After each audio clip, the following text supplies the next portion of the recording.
Mengapa Rusia berani menginvasi Ukraina? Apakah Putin tak takut dengan serangan NATO, PBB, dan Amerika? Berikut penjelasannya.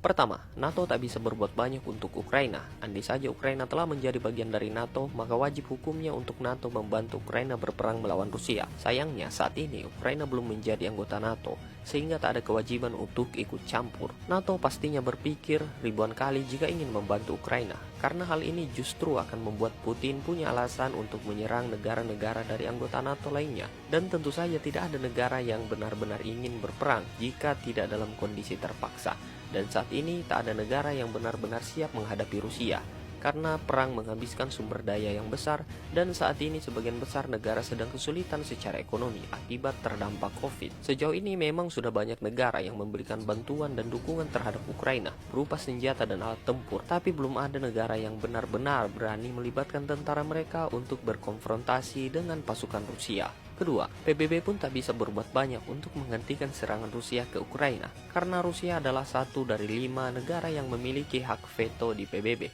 Hak veto adalah hak untuk membatalkan keputusan atau ketetapan. Artinya Rusia punya hak untuk membatalkan atau menolak segala rancangan resolusi Dewan Keamanan PBB yang merujuk pada konflik Ukraina dan Rusia. Yang ketiga, lalu apakah Amerika akan ikut campur? Ya, seperti yang kita ketahui bahwa Amerika Serikat adalah salah satu negara yang doyan ikut campur urusan negara lain, termasuk dalam hal intervensi militer. Namun sayangnya Amerika Serikat biasanya hanya jadi tukang ngompor-ngomporin saja.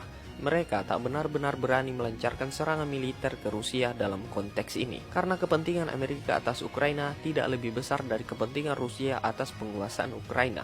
Jadi ibaratnya gini, menguasai Ukraina bagi Rusia adalah harga mati, sedangkan Ukraina bagi Amerika bukanlah harga mati. Kalaupun Amerika ikut campur dan berperang melawan Rusia, dan akhirnya Amerika menang, kemenangan itu pun tak sepadan dengan risiko dan kerusakan yang akan diterima oleh Amerika. Yang keempat, dampak COVID yang membuat seluruh negara kesulitan secara ekonomi dimanfaatkan oleh Putin untuk menginvasi Ukraina.